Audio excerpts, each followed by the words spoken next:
Hey, what up? I'm Zoe Nater. I'm a German content creator, and today I will react to How to Play Zoe Season 12 Full In-Depth Guide Rank 1 Challenger Mid from Shok. I've watched multiple of his videos in the past regarding different champions that I tried to first time and to learn. And before that, I watched a lot of his videos and I found it very entertaining as well as educative. But I never thought about actually watching a video of a champion that I already know, which is Zoe. And today I'll react to what he says about my main champion. For those people of you who might not know me, because as I said, I'm a German content creator and I'm just starting to release some English content as well for all of you guys out there. Let me introduce myself. I'm a content creator, as I said. I'm streaming on Twitch and I also create some YouTube videos. I'm not as big of a channel as Shok is, but I aim to get there eventually. My highest rank yet was Master Tier with 126 LP in Season 11. And this season I just reached Masters and I'll try to climb further to Grandmaster Challenger when it's about time. Right now I'm pretty busy, but once I'll start my grind, I'll see how far I can go. That being said, I don't know if I have the skill to get a Grandmaster. I hope so. I'll just show you one screenshot of my grind last season where I achieved a very high win rate, 2 Masters, and then I played against other challenger players like the Bows, which was rank 5 at the time. So I do have some experience in those games, and I know that I struggled quite a bit against those players, but I think that eventually I might be able to reach challenger as well. That being said, as I'm sitting on 3 million mastery points on Zoe, I might be able to give some inside information or like some further information about what we'll discuss in this video, or what information we'll get in this video. I know that Shok is a very good player, and I think that Zoe is not one of his main champions, so maybe I'll know something that he might not know. Or maybe he actually has a tip or a trick or anything, any information that even I might not know yet. So let's find that out. And by the way, the funny thing is, it says rank 1 Zoe in the thumbnail. I think he's just saying that he's like a rank 1 challenger mid or whatever. I'm not certain if he ever was rank 1 or how he defines rank 1, but just as a little fun fact, one of my accounts, the 100% win rate Zoe Smurf that I created for fun this season, which is sitting on 98% win rate on 70 games in Platinum 4, is currently rank 1 on the leaderboards at League of Giraffes, which doesn't mean shit. It's just a fun little project. Doesn't mean that I'm better than Javier or whatever. It's just a funny information, maybe. That being said, let's get into the video. Sorry for speaking so much, but I wanted to make sure that you guys know who I am, and so you have a perspective at what I'm going to say. So let's dive in. I'm Shok. In case you're new to the channel, I'm a multi-rank 1 challenger mid laner. I've played pro play since about 2017 and I've been challenger since about 2016. Zoe's one of my favorite champions and she's a really good champ to pick up for solo queue because she's good in basically every meta, and she's a really good champ for snowballing solo queue, so Alright, I hope that I'm not blocking anything important here, so let's keep watching. I highly recommend picking her up. Zoe's a champ that's kind of easy to pick up but pretty hard to master, so in this video I'll try to go over all the runes, items, sums, mechanics, etc. that I kind of use in my game, so hopefully... And by the way, I'm pretty late to the party. As I said, I didn't really think about watching this video, so this video is already pretty old. It's from December 2021, and now it's about 7 months later. So a lot of things might have changed. I'll go about that and my thoughts on what might have changed due to the durability update and the mana buffs Zoe got just before the durability update. But yeah, let's see how accurate and um, how up to date the guide might be. By the end of this video, you'll have everything you need in order to just pick up and play Zoe. Starting out with runes, Zoe has a few viable rune pages, all of which are actually pretty good, but I think by far the best one for solo queue is this page right here, with Electrocute Primary. By the way, he has his cam in the bottom right, so I guess I'll just put my cam over here, right? Alright. And Inspiration Secondary. It's very easy to proc Electrocute on Zoe, and I think the reason this is really good is because the way Zoe plays her lane phase is more like an assassin looking for all-ins rather than like a traditional mage that kind of just like pokes down. So I think having Electrocute to actually all-in your lane is generally superior. I definitely recommend these. You can change Ravenous Hunter. The Electrocute Keystone is pretty useful in long-range matchups. For example, a Xerath or something, where you'll get one-shot trade or like an all-in, and then you can't really trade anymore. There are some matchups which are pretty close range when you're playing against something like the Fizz, the Kassadin, maybe a Talon, where you might be able to get a lot of value out of the Secondaries. So that might also be an option if you want to go for a very strong poke in lane. But usually this falls off after laning phase, and you really want to have the Electrocute, if possible, in the mid game to actually have the very strong all-ins and one-shots. So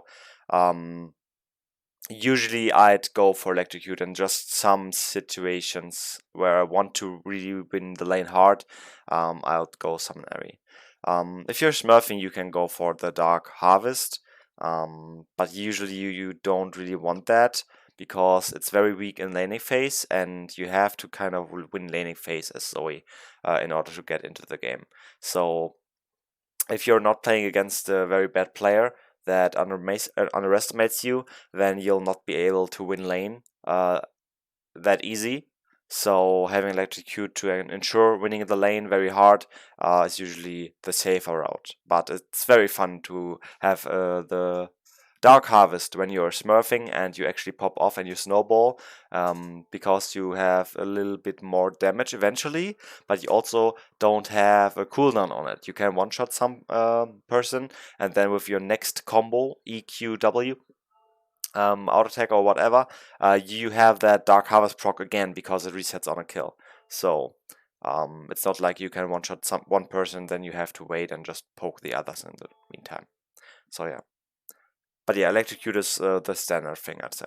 Out for something else, but on the current patch, there is no Ravenous Hunter anymore.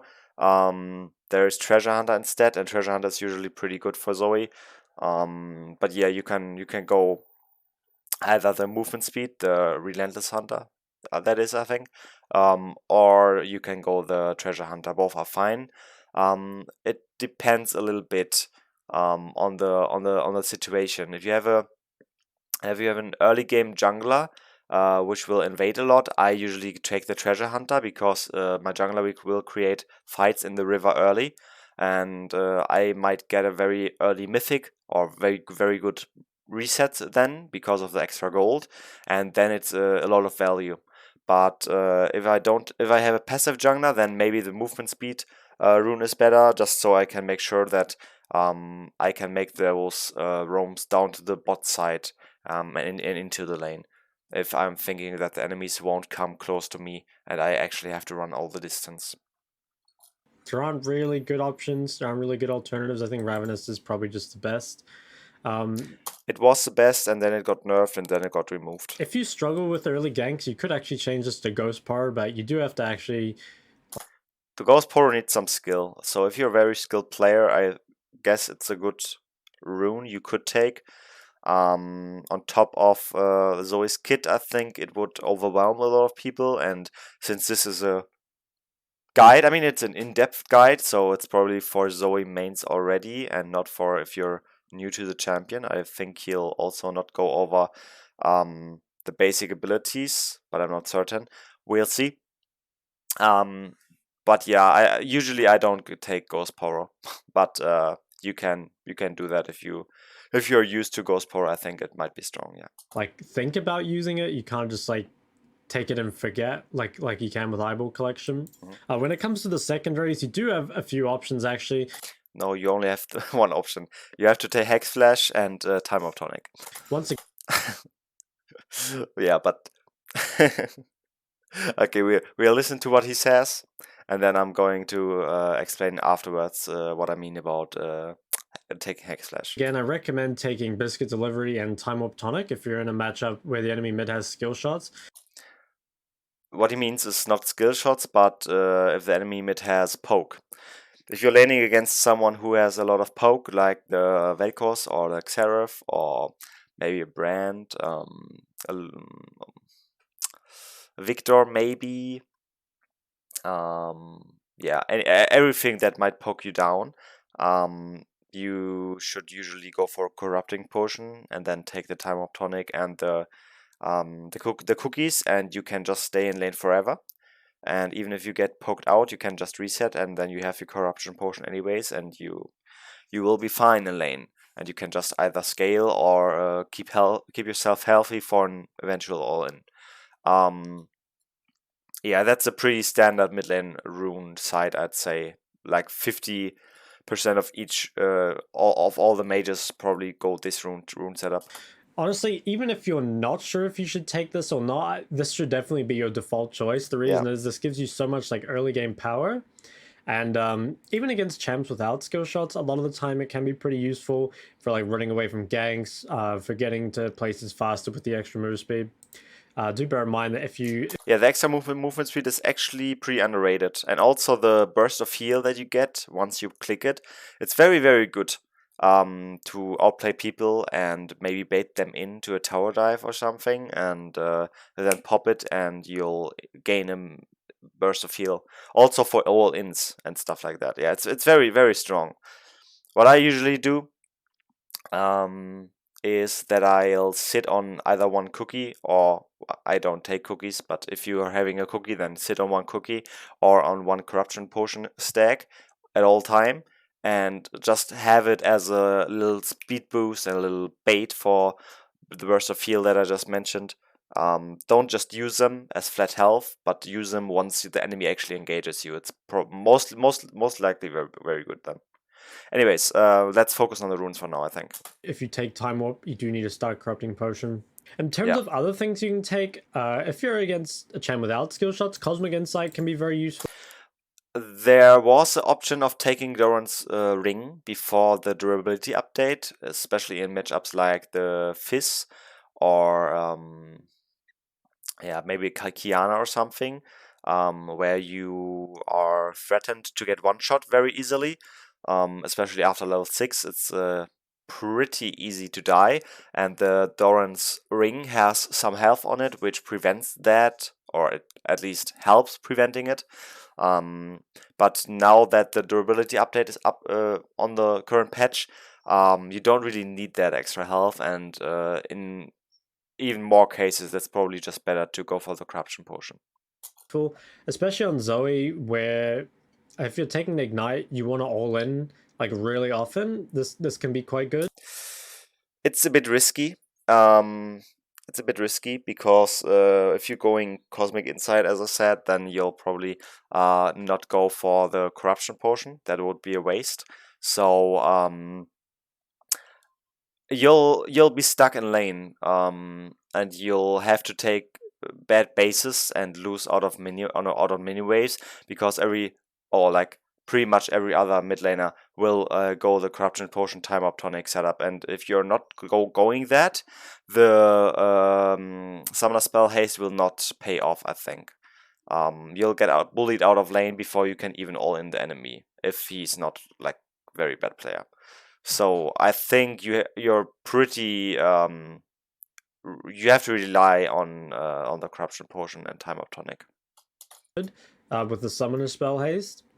Other options. And all inning on the durability update is very hard anyways, or like one-shotting people. So the sustain battle is probably more important now. You can do the magical boots. This gives you more scaling, but by the way, I wanna remind you, I'm not saying he's wrong. I'm just saying due to the shift in the meta and the update, the patches that have taken place, I think that this changed. But this is just my personal opinion, and I might be wrong.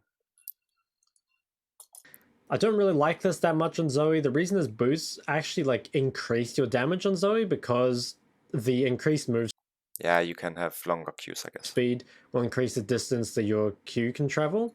So I don't really like It's not good. magical footwear on Zoe that much. I'd say either you take these two, you can opt for cosmic, or you can opt. He's not even mentioning Hex Flash, right? To go these instead. This gives you more. No, these.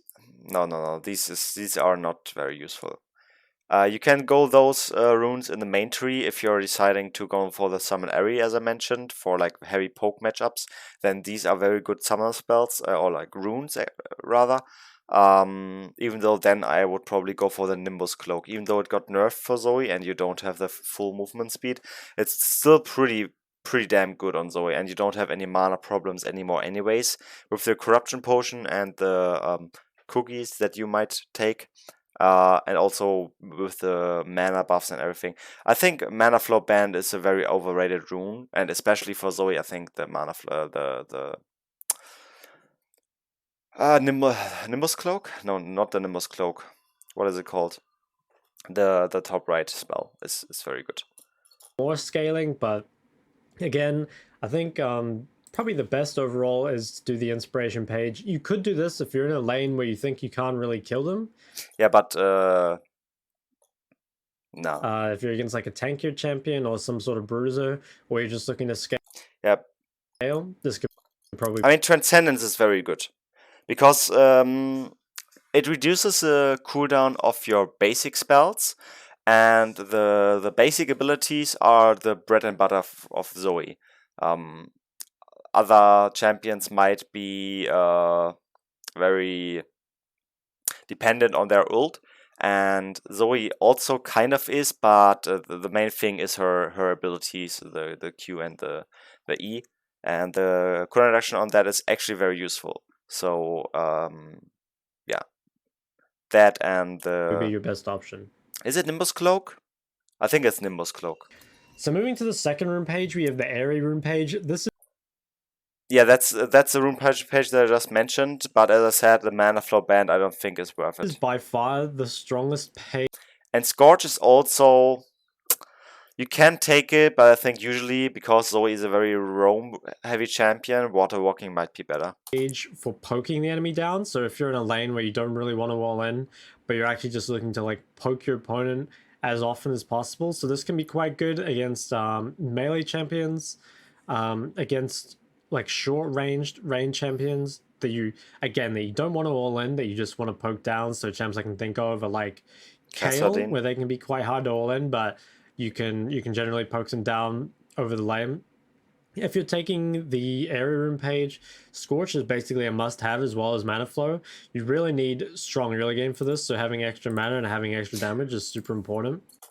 Yeah, so it means like, yeah, sure. If you're taking this setup so you can win your lane hard, yeah, fine.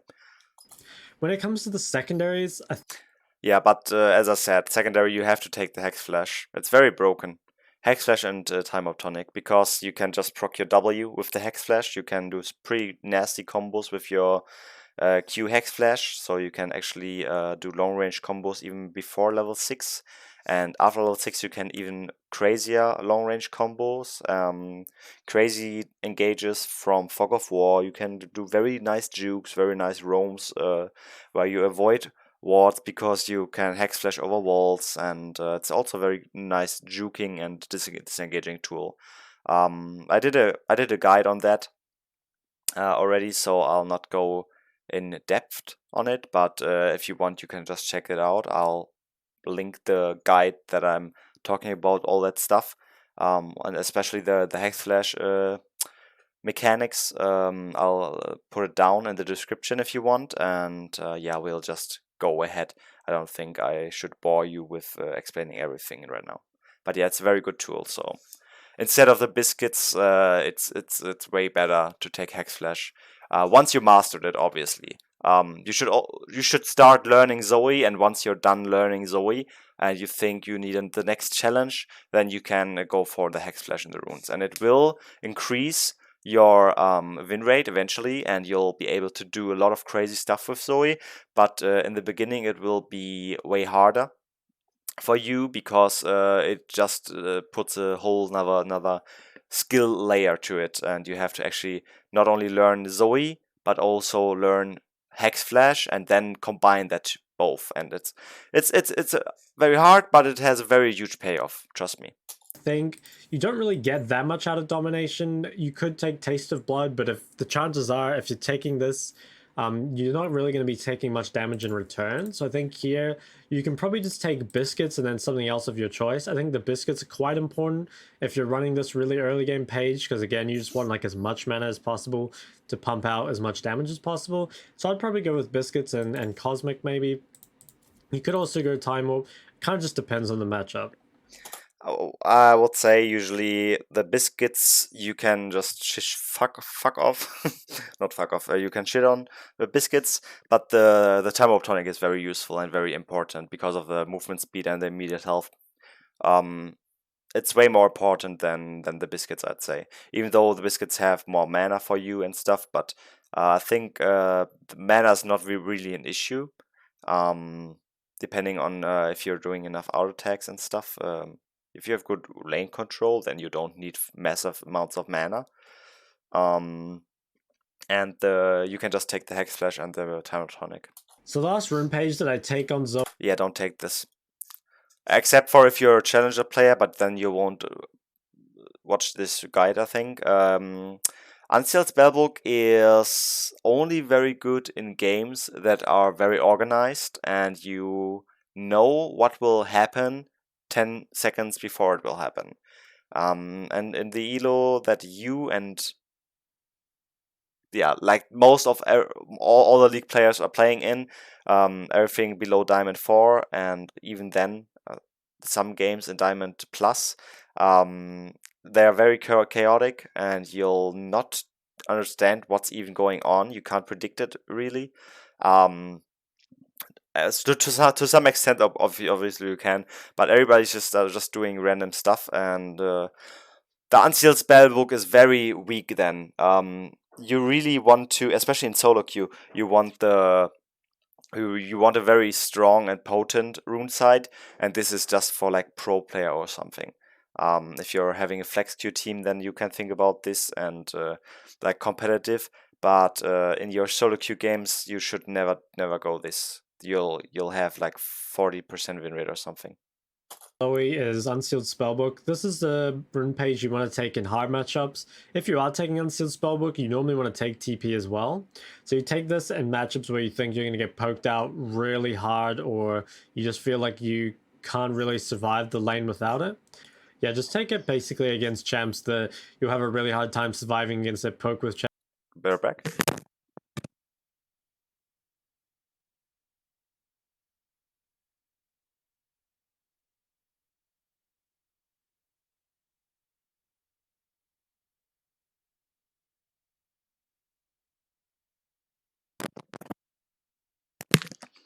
Champs like Lux, champs like Xerath, Azir. Champs like Lux. You're not taking this rune side for Lux, man. And Xerath. Uy. No. As I said, don't ever go this anyways. But especially in matchups like the Lux and Xerath, these are very free matchups. You just have to dodge a bit, but you have the corruption potion anyways, so don't even worry about it. And you'll just search for the Yolins against those champions. They're pretty good matchups for Zoe, the Xerath and the Lux, and also like Twisted Fate and stuff. Usually the hard matchups for Zoe are just matchups like the Yasuo with the Wind Wall and all the dashes. The Yoni with the E that can just cancel your bubble and all the engages that he has. Those are like the hard matchups, and also matchups where you cannot kill the enemy really. Like the Malzahar, who pushes you in all the time and has all the voidlings that block all your skill shots, and then he has a spell shield as well, and point click silence, point click suppression, and yeah, they are very hard matchups, but Lux and Xerath are one of the easy matchups where you can snowball very hard, and so I don't know why I don't know. Maybe in Challenger everything changes. I wouldn't know, but or maybe he just doesn't know the Zoe matchups very well, and he doesn't play her a lot. But Zoe and Xerath are usually one of the best matchups I would ask for in mid lane. You'll have a really hard time surviving against a poke with champs like Lux, champs like Xerath, Azir, where they just have like a really, really strong poke in the early game, and you Azir. kind of need spellbook so that you can TP back and then also swap to a summoner level 6. Okay. When you use spellbook, it's pretty important that you select the right summoners. So I'll talk about that a bit more in the summoners area, but generally just take this in matchups where it's going to be really difficult for you to survive. On a final note, the secondaries on Zoe are actually pretty important. I highly recommend taking attack speed. Yeah. The reason is you're gonna weave in quite a lot of auto attacks, and also you will be auto attacking the wave a lot too. Yeah, you're many people may not know this. The attack speed that you have actually increases the attack speed animation speed as well, which makes sense. But maybe some people think that the animation stays the same and just the time between the auto attacks might be shorter. That's not the case. Your auto attacks become way smoother, and it's way easier to combo then, and also you can farm minions on a turret way easier than with like 2 auto attacks in between 2 turret shots.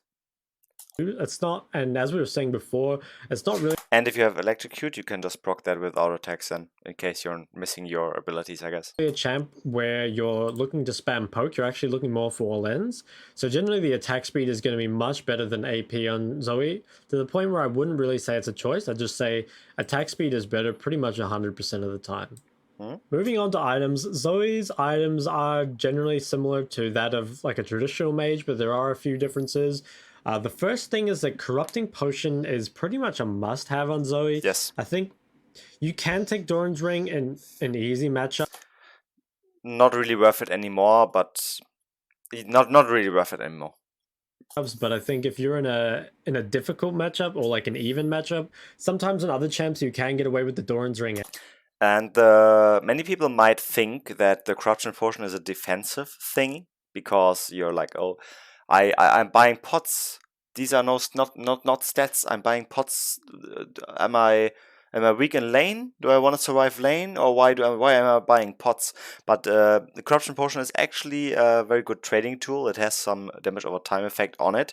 You, as I said, you get the movement speed from the time up tonic as well, and you also can just force trades on the enemy who might not have corruption potion. So you force trades, and then he's low, and you have the corruption potion to heal back to full. And that's especially important once you had your reset and you come back to lane. He either has to buy pots with 50 gold, or he has no sustain, and you can just bully him out of lane and make him have a bad base. So corruption potion is actually a tool to force trades against the enemy. Anyway, but or where you should force trades. On Zoe, you really need the Corrupting Potion. The reason is that Zoe has a very predictable kind of like movement pattern where she has to move forward with her Q, and also in any all-in she takes, she's going to have to be pretty close to the opponent unless you're getting like a lot of poke. But generally this doesn't happen in the early game. Yeah. So it's like a really high chance that you deal a lot of damage and take a lot of damage as Zoe early. So that's why I'd recommend Corrupting Potion and basically all matchups. You'll take some damage, yeah.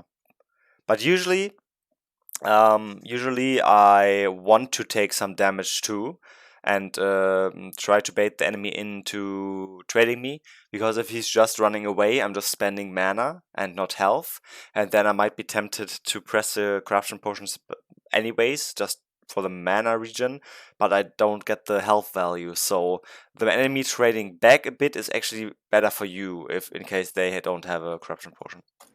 There are some matchups where you basically won't get attacked. But high elo players will always click on you and see if you're using your corruption potion, and the second you're using it, which is usually at the start of the fight, kind of a bit delayed, and then you want to use the full duration of the corruption potion, the enemies will just back off if they're smart, and they'll not trade into your corruption potion. Back at all. Again, I use like Kale or Cassidon as examples, but even here, like you could go Corrupting Potion and it would be fine. So yeah, generally, unless you really are confident that you're not going to take any damage in return, go Corrupting Potion over the Doran's Ring. Early buys, obviously, if you did start the Doran's Ring, make sure to pick up a refillable potion. It'll go a long way. Dark Seal should be picked up absolutely every single game on Zoe. Yes. Zoe is one of the best champs at staying alive among the mid laners. She's got a lot of mobility. Yeah, LeBlanc as well, I guess. And the sum she can pick up. She's also pretty reasonably long ranged, so you can get a lot of stacks without dying. I honestly buy Medjai's pretty much every single game on Zoe, so getting a Dark Seal is very, very important. Also, buying boots in the early game is very important on Zoe for a couple reasons. Obviously, there are a lot of skill shot champs in mid lane, so the move speed can help you, but the underrated thing is that move speed actually increases the damage of your Q. As you guys know, the further your Q travels, the more damage it does. Yeah, right, but in laning phase especially, it's pretty hard to get long range Q angles. If the enemy positions correctly behind minions, you'll not get a long range Q in early laning phase anyways, and whether there's a good player, that is. Yeah, but if you're talking about your elo, or like your elo, the average elo of our league player, which is like around silver or gold, then yeah, sure, I guess. But shoes are very good at the early game anyways because of the faster roams. In your games, there will be a lot of fights in the river or in the lanes, and if you can join them and you can collect the summoner spells that the enemies used and use them against them and get like 1 or 2 kills, the Dark Seal will pay off a lot, and the boots also, because then you can zoom back to mid lane and you're not losing a lot of minions in the best case. So buying boots early should be seen as a damage investment as well. So you buy corruption potion at first pack, you go for shoes and the Dark Seal, and then you'll try to stay in lane until you have your Lost Chapter. If you're not having your Lost Chapter, then you can just upgrade your boots for 800 gold as well, and then you'll try to get parts of the Lost Chapter. So it's very important to pick those up, and a tier 2 boots rush is pretty good on Zoe. Lost Chapter, if you can afford this, again, this solves all your mana problems, and we'll talk about this a bit more in the laning phase, but once you get Lost Chapter, the laning phase of Zoe actually changes quite a bit. You do have a lot of mana problems without it, so make sure to get this if you can. Seeker's Armguard, similar to Syndra, if you buy this, you are going to have a lot of mana problems, so you're only buying it You're not buying it. really to make sure that you can't die. If you can, you want to try not to buy this, but obviously if they just have like 80 assassins that can all in you, things like Talon Zed, you kind of just have to buy it. I mean, if the enemy has something like the Xin jungle or Talon jungle and you're playing against Zed or maybe Pike mid lane, and you have the corruption potion and the time optonic setup, and therefore you have enough mana, you can do it, I guess. But usually you're ahead as Zoe in lane, and you don't really need to buy defensively. And it also delays a lot of your power, and then you'll roam and you'll not have any damage. You don't want to be tanky as Zoe. You wanna kill people, you know. So I just try to get Lost Chapter first, and then you can think about maybe putting some defensive items in, because once you have Lost Chapter, you have infinite mana until you build the full mythic item. Once you have the mythic item, you lose the passive from the Lost Chapter, which gives you 10%, or like, was it 10%? I'm not certain. It gives you an amount of your mana back for every level up. So especially in the early game, it's very broken. In the early levels where you don't really need a lot of EXP to get the next level up, you should have this.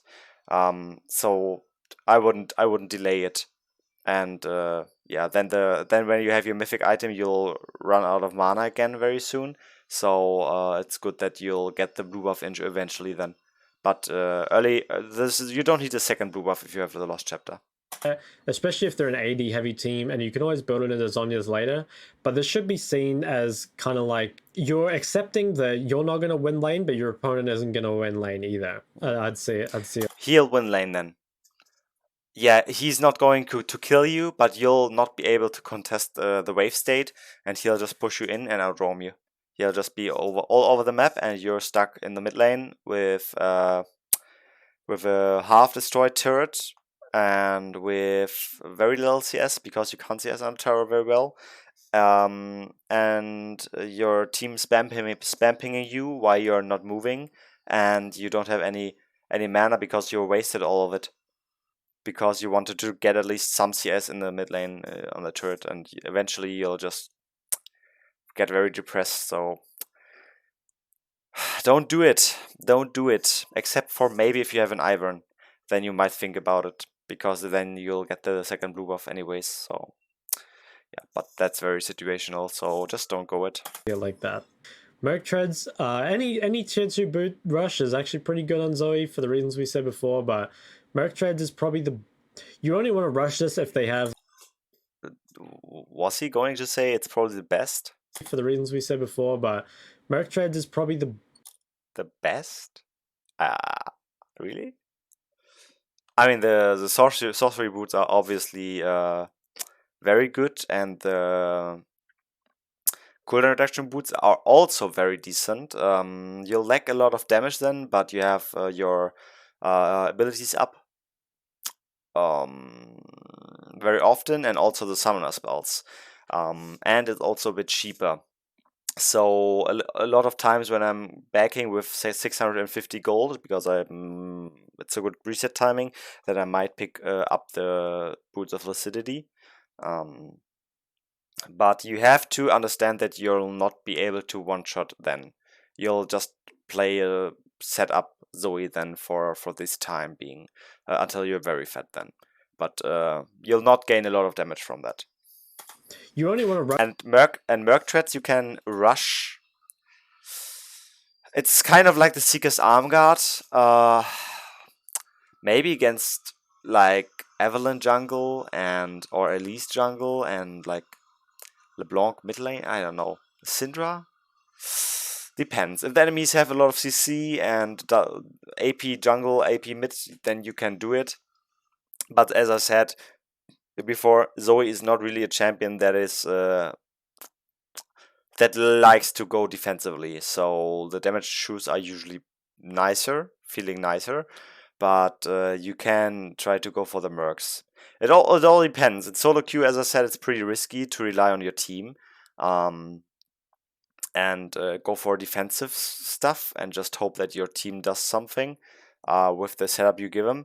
It's probably more safe to just go full damage if you're a good player and you just want to carry. But if you're feeling insecure and you just want to not int, I guess you can go for the mercs. But yeah, it's insecure. Pretty good on Zoe for the reasons we said before, but Merc Treads is probably you only want to rush this if they have like AP heavy team or they have a lot of CC in their mid jungle. Again, I use the examples of like champs like LeBlanc, Lissandra, Sejuani, Elise, any champs like that. Merc Treads can get quite a lot Sejuani of value. Don't rush this if you don't actually need. Oh, because of the CC. I was gonna say a lot of like burst. Okay, I see. CC. Need it. A lot of the times you can get away with just taking the null magic mantle as opposed to the full Merc Treads if you don't actually. Null magic mantle is. I mean, against LeBlanc maybe. Yeah, sure, why not? You need the tenacity, so you kind of just have to see. Yeah, you can take you can do a lot of different things on Zoe, and not only on Zoe. There are a lot of champions in the game where you can take a lot of different approaches and different playstyles, and it all depends. It's very situational, everything. So that's why it's important, and I tell everyone to understand your runes. And not just have like Professor or some weird app like Blitz. I like Professor, and I use it, but you should not rely on them choosing runes for you. You can look what might be good, but you should always make your mind up for yourself what you think should fit your playstyle and also fit the game you're just playing.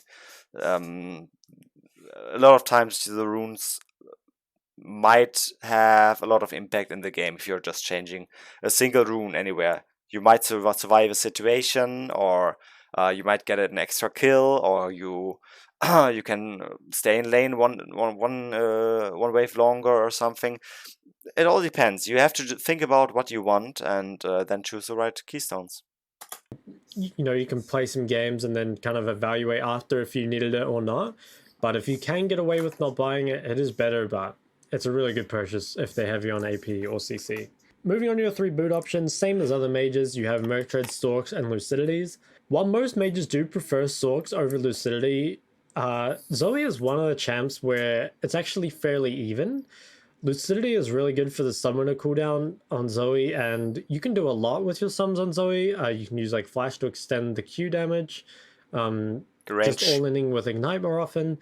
So Lucidity is a very viable option on Zoe. I'd still probably default to Sork Shoes, but if you just like back on Awkward Gold and you don't have enough for Sork Shoes, or if you see the enemy team already has a lot of MR, then like Lucidity can be a really good option. Yeah, if they have a lot of MMR and if your team is already ahead enough. These are I call them the supporter shoes, because then you're playing for setup, as I said. Too. So honestly, you kind of just got to choose between them game to game.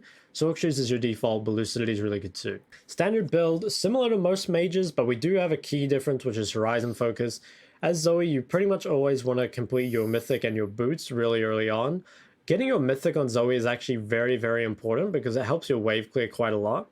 It's sort of hard to wave clear the side lane on Zoe, so if you can like get your Mythic early and kind of like keep up with the rest of the Side lane with Zoe, okay. map, then it's really good to like stay ahead and keep your farm ahead. So that's really important to pick up. After you complete those 2 items, Horizon Focus is going to be your like second core item pretty much 100% of the time. Well, it depends, obviously. Some games I might go into the Magi's, and then if you're going for the Magi's, obviously it is a good idea to then go for the stopwatch into Sonya's to make sure that you don't lose the Magi stacks. I think he'll talk about that in a second as well. He should. But if you're not comfortable into buying the Magi's, you can also just sit on the Dark Shield stacks for forever, I guess, and go into the next item. And it depends a bit, but yeah, the Horizon Focus is usually a pretty good item. Horizon Focus is really insane on Zoe. You can make use of the passive basically all the time. 700 range is easily achievable just with your Q damage, and also you'll be like bubbling people through walls. It's one of the few champs where Horizon Focus is actually a pretty good item. After that, you kind of want to get Rabadons and Void like normal, just based in whichever order is better based on the game. If they have a lot of MR, make sure to pick up the Void stuff first. If not, the Rabadons will probably give you more damage. And then finally, you just round out your build with Zhonya's. For alternate mythics, they're actually pretty viable on Zoe. I'd say pretty much all the mythics. They are quote-unquote viable. Yeah, the Everfrost. Yeah, nice. The Everfrost build I would not suggest. You lose out on a lot of damage, and I don't know. The idea is very nice, but usually when my team is not ahead, I'll not even try to go for it. If I see that my team is doing very well and we have a hyper carry, and I'm also in a lane like the Yasuo lane, which I just said is pretty hard, and I cannot rely on my bubble because of the wind wall in that case, or any spell shield or something. The Everfrost is always pretty good to peel yourself, because the wind wall will not block the Everfrost, for example. Or you can just E and then Everfrost to proc the spell shield and then still root them. It's very good as self-peeling and also very good setup. You can just jump over walls towards enemies and then Everfrost over there, and it's pretty pretty decent, I'd say. But as I said, you don't really have a lot of damage yourself. So if everybody's behind and you have to solo carry the game, then it's probably not a good pickup. And because you have to buy your mythic immediately, pretty much. And in the early game, you might not know if your teammates are good or not, or like if they're strong and good. Then usually just go for the Ludens. But if you're losing lane and you see that your teammates are doing very well, then think about going for the Everfrost. Liandry's, I can't really tell because it just got nerfed the last patch. I don't know how good it is now. I was told that it might be good on poke style Zoe. It's probably good against a very tanky enemy team. In case you picked Zoe already and you don't want to dodge, then you might be able to just get this item, have a lot of cooldown reduction, and pump your spells in. And yeah, get a lot of DPS. And the crown feels very nice at first because you have the movement speed, which is decent, especially on Zoe. You really like the movement speed, and you're not getting one shot. If you're playing against something like the Fizz, it's very useful. And it's actually very, very funny how they can't do anything to you, and you can still kill them usually, but you'll notice that you have way less damage. Obviously, it makes sense, yeah. You can't be killed, but you can also not kill anyone very easily, so I would just go that if you're very insecure in the matchup, or if the enemies have, or you don't have any counterplay to them besides the crown. So in the Fizz matchup, I might go for crown, but all the other matchups, as I said, I would just opt into the Ludens. Have use on Zoe. It's not like other champs where there's basically only one and the rest are kind of whatever. Ludens is still definitely your preference, but let's talk about the other ones real quick. So Everfrost is pretty nice because in a lot of games of Zoe, because you have to ult forward, even if it's just like peering over walls, you actually take a fair amount of damage from here to there. People will hit you when you move in. They might even engage on you. So the extra HP on Zoe can actually be quite useful. Also, the slow on Everfrost can be used when you ult forward, so that can be useful for helping hitting your AE. Not only the slow, also the root. It can also be useful if you've got a lot of champs that are going to dive on you, kind of like melee carries that can be kited. Champs like Aurelia, for example. Everfrost can be really useful, so definitely don't sleep on that item. It's not as high damage as Ludens, but it's a pretty good option as well. Crown of the Shattered Queen, definitely the lowest damage option, but some games it is kind of necessary. If you verse a bunch of champs that are going to dive on you, like Zeds or Rengars or Talons, where you are just going to die without it, well, you got to remember that you don't do any damage when you're dead. So I'd really recommend picking it up, basically, if you're in a game where you can't survive without it. But it is important to note this is probably the lowest damage option. So you don't want to pick it up, but some games you might have to. Yeah. Now, Liandry's on Zoe is actually quite interesting. A lot of people think Liandry's on Zoe is awful because she doesn't really have any dot spells, any damage over time spells, but actually the ability haste is very, very good on Zoe. So if you reverse a kind of tankier team, yeah, if you've got a lot of AP on your team to where getting flat magic pen from Ludens isn't going to do as much, or if just they're kind of a team where you're going to need to poke them down a lot, again, kind of like the higher HP bruisers, like a huge poke on them, one huge poke isn't going to work as much, so you want to get instead like multiple rotations in a team fight. Landry's can be pretty good for that.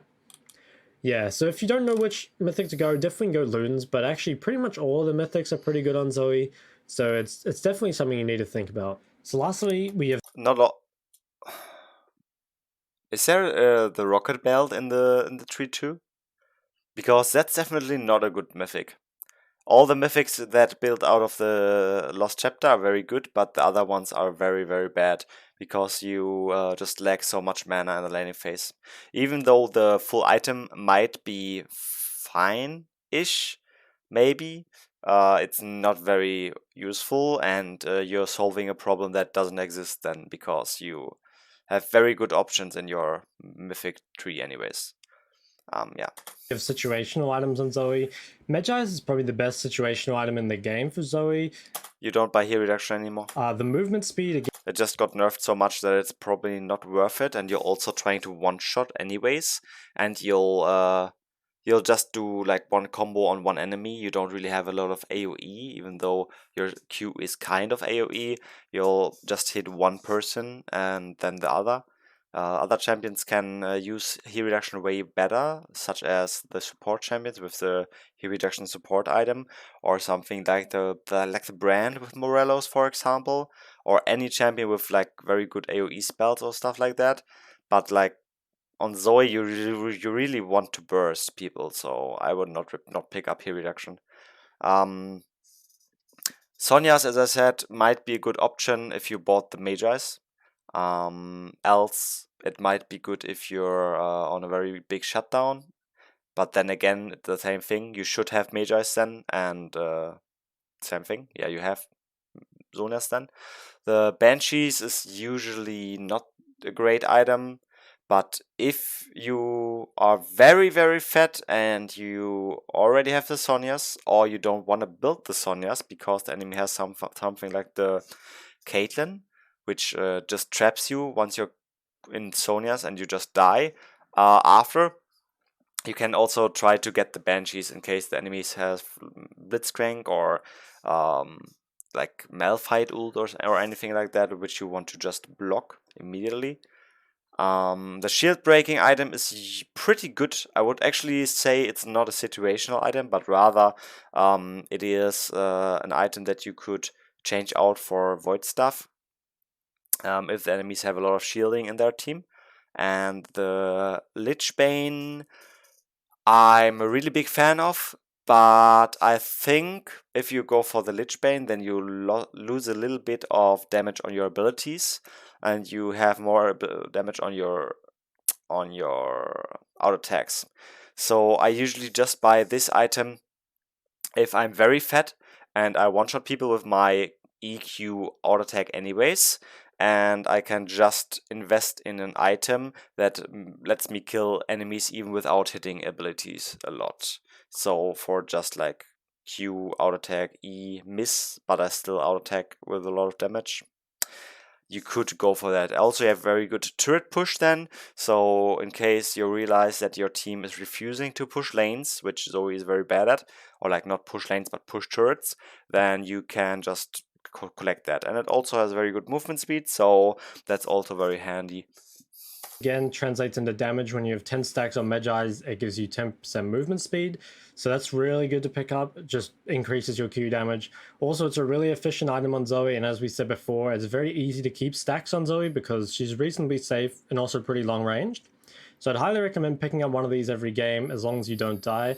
If you do get down to 0 stacks, don't feel bad just like selling the item. You can just move on from it. Next, we have Oblivion. Or you can just do the power move and just keep it all game with zero stacks. To be honest, this is a really awful item on Zoe. You can pick it up if your team desperately needs healing reduction, but honestly, because you're kind of like a poke champ, I'd sort of recommend never buying it. Like, you do sort of have to buy it sometimes, but you just suck at applying it to the enemy team.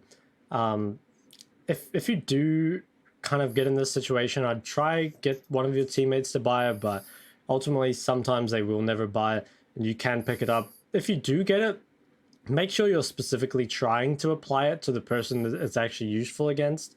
Like, for example, if the enemy team has like a fed Aatrox and you buy it for him, then you're changing your role from poking the enemy backline to applying the healing reduction to Aatrox. So just keep that in mind. The next three items, Zonia's, Banshees, and Shadow Flame, these can like replace Horizon Focus as your second item, depending on what you need. Most of the time, the best defensive item will be Zonia's. If they have a lot of AP, Banshees can be good. One thing that is worth noting is that actually Zonia's can be quite effective against some APs as well. So like, for example, Fizz. Zonia's is actually pretty good against because you can always Zonia the Fizz ult, and it makes it quite hard for him to play team fights. Because if, say, Fizz ults you in a team fight and you Zonia, he can't really wait around on top of you with his E. He's going to have to use it. One thing that I use a lot, a little trick that you can do, is that you buy your mythic item, or you can even just buy the Lost Chapter, which you need first, and then you buy a stopwatch. And the trick is that you never use the stopwatch. Once you use it, it's very bad because it just takes item space, and you probably have to sell it to have an effective item slot. But or you have to rush Sonya's second, which is also not ideal. But you can just sit on the stopwatch and not even like put it on a number that you're not going to press, and then the enemy sees that you have the stopwatch, and he has to play cautious, and he might not take a fight where he could kill you because he thinks, okay, I can't kill her because of the stopwatch. And then you have 650 gold that you spend to delay your power spike. Okay, sure, but your enemy will not be able to all in you without risking getting baited in and then maybe dying for the all in. So in very hard matchups like the Fizz, I usually try to do that instead of going for the crown. Yeah, just think about that. In a team fight, otherwise he's just gonna die, right? So you can't really wait to farm you when you come out of your Zonya. So in that sense, like Zonyas can be pretty good against champs that even aren't AD, you know? So you kind of got to choose if you do need a defensive item between Zonyas and Banshees. It is a lot lower damage, but sometimes you need it to survive. Next, we have Shadow Flame. So Shadow Flame is really high damage if they've got a lot of low HP targets or if they have a lot of shields. But I think Horizon Focus will outperform it on Zoe most of the time. That being said, if they do have a lot of shields, I think you can pick this up. You can replace Horizon Focus with it. It is important that you don't build one of these three items and then build Horizon. The reason is then you'll delay your Rabadon to Void too much. So yeah, just make sure one of these three items, if you do need them, or if you do want them, that they're replacing your Horizon Focus. The last situational item on Zoe we have is Lich Bane. This is your full damage option, and it can replace your 6th item in a build where you just want full damage. So in this case, you would replace your Zonyas with Lich Bane. As I said, you have to be very fat already in order to buy it. I bought it in a lot of my my games, which I played on the rank 1 Zoe account. Where I started the grind in very low elo, where I was fed every game, and I just had to make sure that I can solo carry, to like push turrets and kill enemies effectively. So then the item is very good. But in your normal games, it's probably not a very good option usually. The reason this is so good for damage is because the active Spellblade proc you can normally fit in an order with your long range poke, and that'll do a ton of damage, especially if you're picking this up late game and you've already got a lot of AP. Also, as we said before, the movement speed directly translates into damage on Zoe. And the only reason we don't pick this item up earlier is kind of because there isn't really a place to fit it in the build. Like if you want to pick this up instead of Void or Rabadons, most of the time those will be more effective instead. And you can't really pick it up as your second item because at that point you don't really have enough AP to make the Spellblade passive worth it. So it is a really good item on Zoe. You can definitely... You could either take it as a second, or you just buy it last. Yeah, that's pretty much it. Depends on the game, I guess, but usually it's it is a good item, but it is just very hard to fit it in sometimes. That's true. think about it as your last item if you don't need any defensive items, but it's just like sort of hard to fit in the build. It can be quite fun to do though if you just want to kind of like have fun with It's very fun. with a more auto attack heavy build. There are actually a wide range of summoners that you'll use on Zoe. Ignite and Flash. Your standard with your Electrocute room page is definitely to take Flash and Ignite.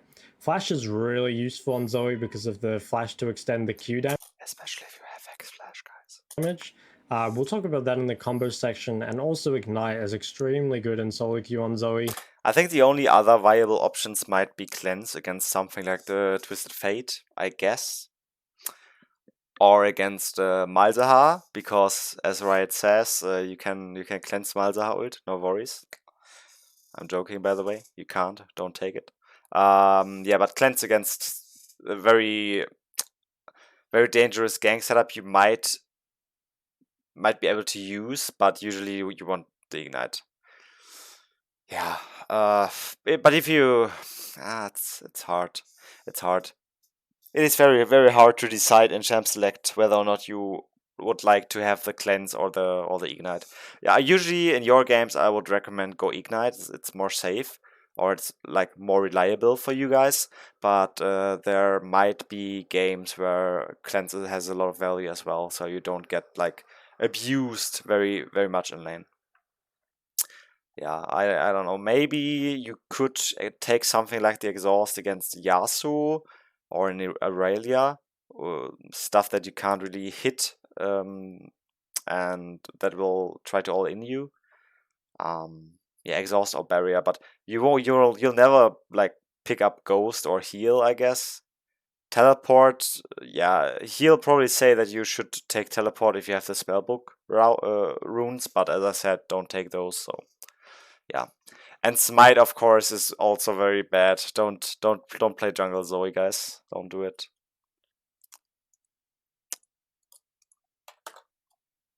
Let me check.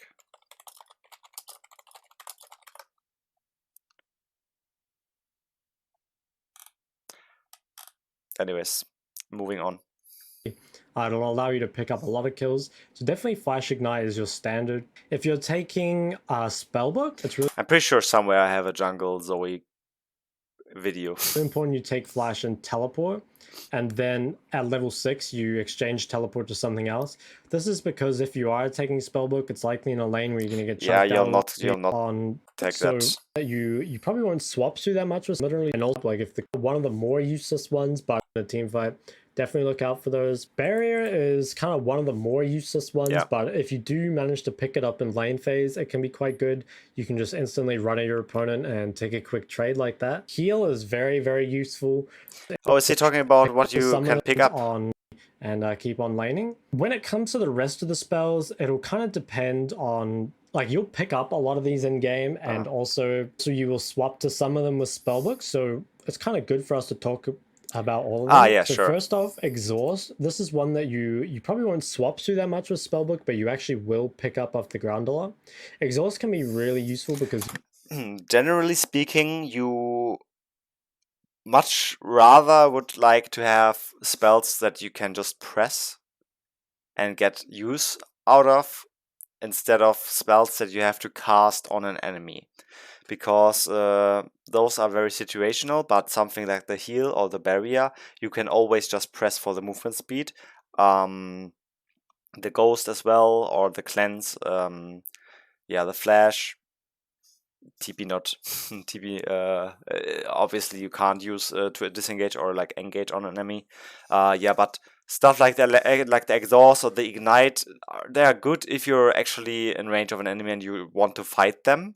But if you are just running around and you see two summoner spells that you could pick up, I would pick up the one that you can cast without having an enemy close range, and then maybe later on when you're still in the area and the other spell is still there, you can use that in a fight. But if you're just running around, then take all the summoners that you can just press and get the value out of them immediately.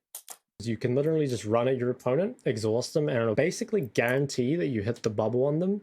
And also they won't really be able to trade back any damage because of your exhaust. So that's a really good summoner to pick up. Like if the creeps laning drop phase it, especially, or if it's used sure. in a team fight, definitely look out for those. Barrier is kind of one of the more useless ones, but if you manage to pick it up in lane phase, it can be quite good. You can just instantly run at your opponent and You'll take win a quick the trade like that. 1v1 Heal or is the very, trade. very useful. Yeah, with barrier you just can have one trade that you'll always win, maybe even on all in, depending on the enemy. You can use this to get movement. Yeah, heal is like, yeah, it's a bit of a shame if you're healing for yourself only, but it's very good because you not only heal yourself, so you create an unfair advantage in the HP pool when you're trading, but you're also getting a lot of extra movement speed. So it's very good to catch people. Speed. Or you can also try to roam and then help out your bot lane and have the full value of it, I guess. Kind of like a key trading point in the lane. Like for example, if if the enemy Syndra is about to use her stun or something, you can quickly heal, dodge it, and then you can look to punish it because of all the movement speed you're getting.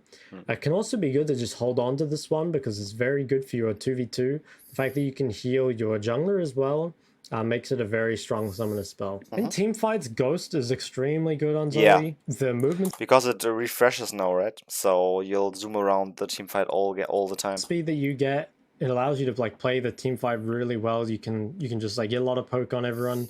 They can't really hit you back. So that's another one that can be very useful. But usually I dislike Ghost because you're just running around very fast, but you're not getting any like real trading advantage, right? In team fight. Obviously, the last one that you can swap to is Clarity. Where? In Aram? If No, with the spellbook, yeah, whatever. It's useless. Electrocute or Airy, you probably want to take while. So in conclusion, basically, if you're taking Electrocute or Airy, you probably want to take Flash Ignite. Yeah. And if you're taking Spellbook, you want to take Flash TP. And then for the rest of the summoners, you're probably going to pick them up just off the floor or when you swap to them with Spellbook, and they all have some use cases. So you just kind of need to think in the moment how you can create the most pressure with each. Yeah, that's a thing about Zoe. It's a very situational thing. The way the summoner spells lay around and the ways you can pick them up and use them in between your combos is very unique and makes the champion a lot of fun, but also it's very stressful and challenging, I would say, to come up with the ideal solutions, and it might be very overwhelming for new players, and I see them not being very efficient with their W. They'll just run past summoner spells and maybe even not use the summoner spells at all. One trick, by the way, while we're talking about summoner spells, if you're having anything in your W that you don't really like, and there's a second thing that you would like to pick up, a lot of people don't know that you can actually swap your W spell even without using it. For example, an Ignite, which you would have to cast on an enemy to get rid of it. You could just get rid of it if you're just right-clicking on the exact point where the other spell lies. And then when you're there, you'll pick it up. A lot of people walk over it, but not clicking directly on it, and then they'll not pick it up and they'll get cooked. Okay, move on. Each one. So let's quickly talk about Zoe's abilities. The first one actually is the passive. This is quite important on Zoe and definitely something you need to think about a lot. Whenever you use an ability, your next auto attack deals an additional magic damage. It's worth noting that this actually gives you a very fast auto attack. So let me show you right quick, like now. So it's basically an almost instant auto attack. So you can use this to help you last hit CS. You can use it to really quickly get an auto attack trade on the enemy without them being able to trade back. You can use it to just like weave in more damage to your combo. So the passive is actually probably the most underrated part of Zoe, and you really need to think about getting them. I dislike the fact that Zoe's passive is so strong.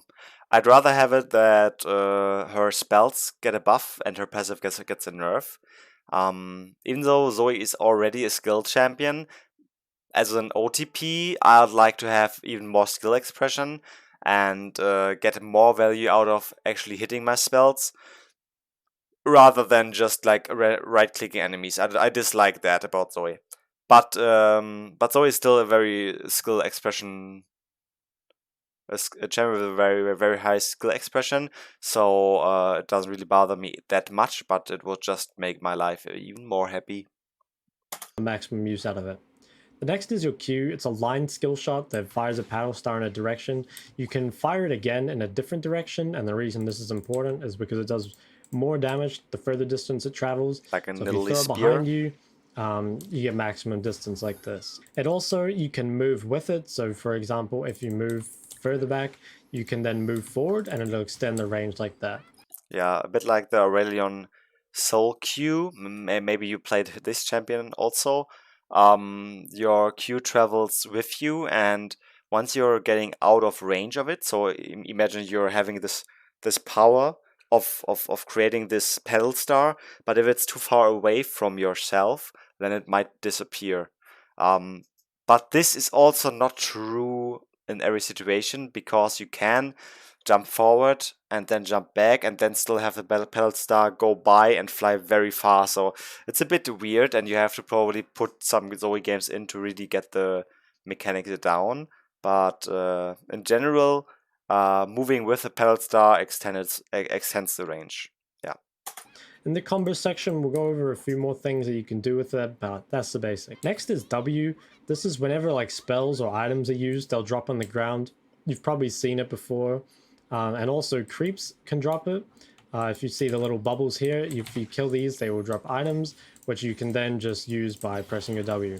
It also gives you movement speed, as well as giving you these sparkles, and that does a little bit of damage. So finally, we have Zoe's signature ability. She just fires an E bubble, and it puts the target to sleep, and also makes the spell that procs the bubble do extra damage. So like this. With this, you can also get really long distance through walls. Yeah, the W and the E are the reasons why Zoe is very painful to play in low elo. People will take your balloon minions away. They will wake people up that are sleeping, destroying your potential of dealing a lot of true damage with your Q, and also maybe potentially then missing the Q because the target isn't CC'd anymore. It's a 2-second CC, and the duration stops once your useless support does a 50 damage out attack on him, sadly. And a lot of people don't know it, and that's why Zoe in low elo is very, very cancer, sadly. When you're kind of new to Zoe, I would recommend like normal casting this, but I smart cast it. A lot of good Zoes actually still normal cast it, but if you get used to it, you'll just kind of... Yeah, for example, Mid Beast preaches this, that you should have it in a way where you press the spell and then it hovers, and you have to release the button to actually release the E, and you can just look the angles up. But if you're having a lot of Zoe games, which I have, and you will need to have too in order to actually have a good win rate on her. So prepare yourself for a very long learning curve, or learning experience rather. If you're having a lot of experience, you don't really need that. You can just you just have a feeling for how the bubble will go through the wall. know where the walls are, where you can get really insane range with it, and so you can use that. Use your intuition to get some really interesting angles in team fights. Finally, we have Zoe's ult. This can be used to extend the range of her Q like this. It can also be used to give vision over walls, which can be quite useful. And you can even do some pretty crazy combos with it, like an R forward into an E. But we'll talk. By the way, for those of you who might not have a lot of Zoe games, this what he just said might make you think that you'll just get vision if you're actually jumping over the wall, which can be quite like this. But you don't really have to do it. Even if you're jumping here, you'll see this part of the wall as well. You have a little range. You're like a ward, but a ward that can actually see through walls while you're jumping across. So you can jump here, and you can spot an enemy here, and you can actually E him from this direction, which is actually very broken if you think about it. Yeah, useful if used correctly. And you can even do some pretty crazy combos with it, like an R. Once again, I can only recommend the guide that I did. It's also a bit old, but it's still completely accurate. I show some nasty combos that you probably don't know are possible. As I said, just look it up in the description, and you'll not regret it. Forward into an E, but we'll talk about this a bit more in the combo section. Finally, for which order to max things in, you want to max your Q first, your E second, your W third, and obviously you want to put a point in alt whenever possible. Alright guys, let's quickly go over the Zoe combos. They're pretty basic, but there are a few creative things you can do with them. So the most basic combo that you will be using in lane is the Q auto, Q auto. So this is your max damage training combo just with your Q. It can be used at level 1, and it procs electrocute, and then you also weave into auto attacks, so it just does a ton of damage. The next thing you can do is you can actually, sometimes you won't be able to get your Q around the creeps, so you can actually just Q literally just for auto attacks. That gives you 2 empowered auto attacks. Even if you don't hit the Q, especially at level 1, that's actually quite a lot of damage, and it's normally quite hard, especially for melee. Yeah, but you're not proccing electrocute then, and the damage you get from the minions in return is usually not worth it, and the mana spent also. So I'd at least try to go for a Q hit as well to actually have a very good trade, or else I would not go for the Q necessarily. I'd just wait for an opportunity then. Champs to trade back against that. So if it is like too hard to hit the Q because they're like too far in the creeps. I'm sorry, I can't really sit for very long. This chair is very uncomfortable. I am not at home right now, so don't be confused why this setup looks all weird. I'm in the kitchen right now. But I was YouTube just recommended me this video, so I just thought to myself, why would I watch it alone? I could also react to it and maybe share some of my information and my thoughts with you guys. Don't worry, your Q is very cheap, so you actually can just like spam it and look for auto attacks as well. Once you get a point in E, there's a few ways you can use it. You kind of need to like fish for it in the early game. It's sort of hard to hit it, but there's 2 ways you can do it. Either you can catch them off guard when it creeps dying and manage to hit them with a nice bubble like that, or alternatively, if they waste a bunch of cooldowns, sometimes you can just walk past the creeps and walk up to them and then look to ignite them and all in. One thing that's pretty important to note is if you do hit a bubble on Zoe and you have ignite up, you will almost always be able to kill them from, I'd say, about 80% health. So definitely experiment with your Orlins. You'll get to know kind of the damage a bit more by feel. And once you do that, you'll be able to pick up a lot more solo kills. Yes. So after level 6, a few more combos open up to us. We have 2 main ones. We have the extend the Q with an auto and an E mixed in. This will hit E, and then sometimes you can extend the Q with an auto and an E mixed in. This will hit E, and then sometimes you can run them down with this. That can pick you up a lot of solo kills, but it does use a lot of mana. You do have to be quite careful about missing it. The second one that you can do is actually alt forward first and hit the E. You can weave in an auto before the sleep actually procs, and then you can get another Q auto like that. So those are the 2 main ways to get all-ins at level 6. I'll go over it a bit more in the laning phase, but basically everything revolves around finding a way to hit them with an E. Finally, moving over to some tips, we do have a few. One that most people probably know is that you can extend the range of your Q by flashing. This is by far the most useful Zoe mechanic, and it's one that I use basically every single game. So it's really important to learn that one. Another one that people don't know, because it's like very rare, is that Ghost actually stacks. So if you ever take Spellbook and you swap to Ghost, or there just like happens to be more than one Ghost on the ground, like if you have a Ghost from Spellbook and there's one on the ground, you can actually stack them up. You see here, and it gives you like way increased movement speed.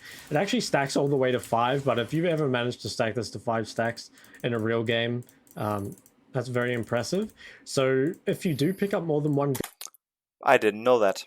Interesting. Ghost in a team fight, definitely pop them at the same time. Obviously, you can space them out if you want, but it gives you a crazy amount of movement speed.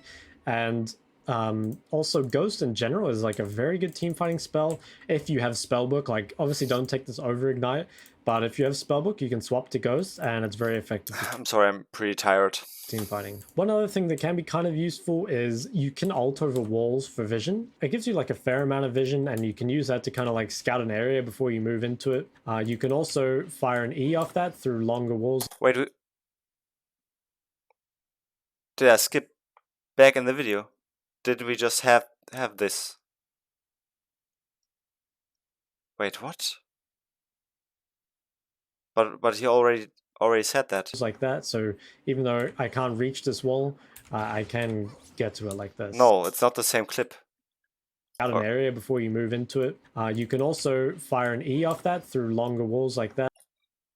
So even though I can't reach this wall, I can get to it like this. Interesting. So he just repeated it, I guess. Is kind of like, I guess he just repeated it. Using your R to like trick people and like move your Q in interest. By the way, one thing you should always try to do when walking or like ulting in front of the enemy and using the E, A lot of people will just ult and E immediately, but once you ult forward, you can actually watch the enemy sidestep. You'll see where he tries to sidestep, and usually what they'll do is you ult forward, yeah, you ult towards them, and they'll try to sidestep to left, for example, and you'll just wait and wait and wait, and just before you pop back, you press your E, and they'll probably think, okay, she saw that I'm walking down, but she didn't throw her E yet, so now I'll walk back up.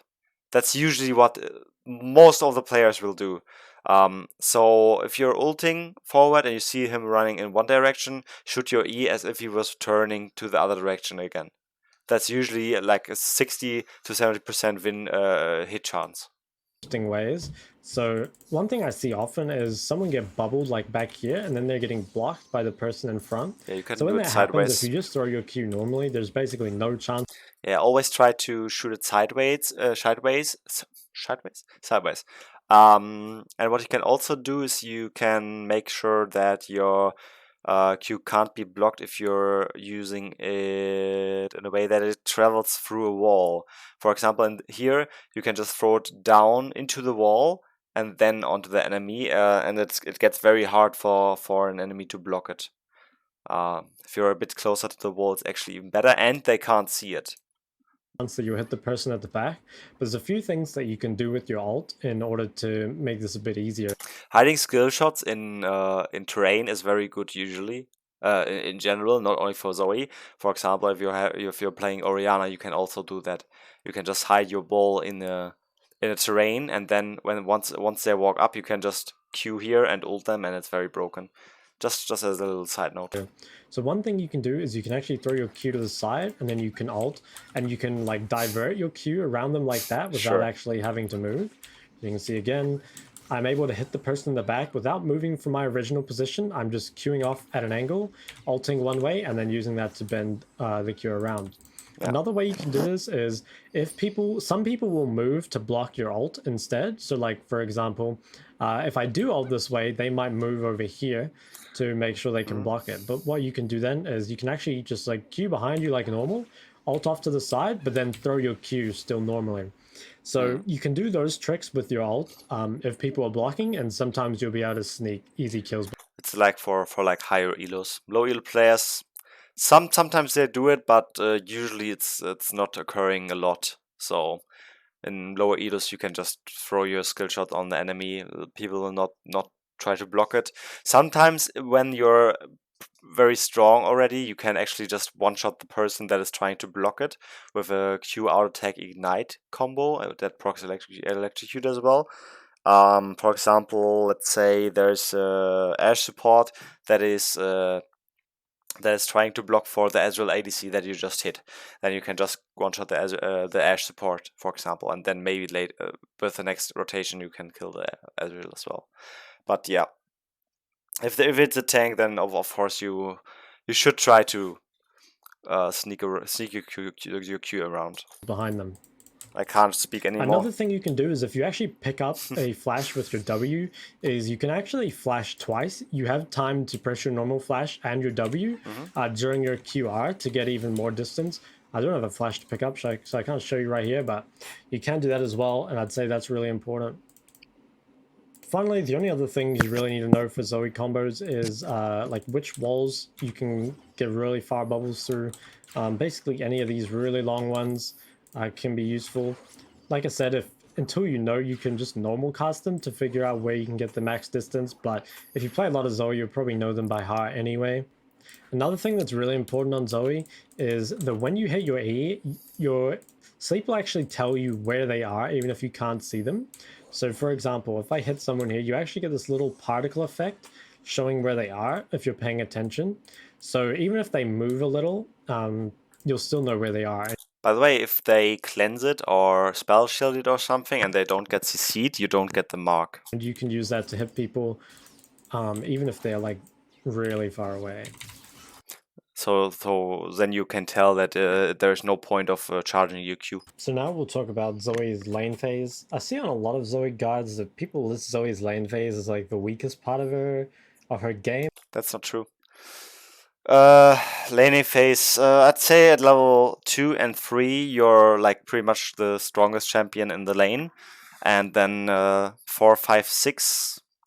It's a bit weird. Level 6, you can kill the enemy if you outplay him, but if they have a very good ult that they unlocked and you don't, then you have a little bit of a problem, and you most likely cannot very all in them without of you maybe like flashing their key abilities, and then you should just try to poke, I guess, or wave clear, and try to look for roams, I guess.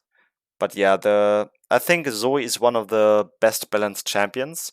When you think about the strength in early, mid, and late game, I think she's very good in early and mid game, and she's also decent in late game. She scales with skill, and if you're a skilled player, you'll always in every game state you'll be useful, and I like that about Zoe. It's not like let's say a Pantheon, who has to win early hard and then end the game fast, else he might get outscaled, or whatever champion might be there that has this problem. And she's also not very weak in early game, and has to scale for late game. But you can play the game all game. You don't have to wait for anything, and it's very fun. And that's very, very not true. Zoe is one of the strongest laning mid laners, as just people, I think, make the mistake of playing her like a mage in lane, where she should be played like an assassin. Zoe's not a champ where you really like poke down in lane. You're actually mainly looking for all ends. So let's go over this lane here. Played it on stream against a LeBlanc, and I'll show you some of the key combos and key concepts. Okay. No long range Q so far. Interesting. Usually you want to shove the lane very fast.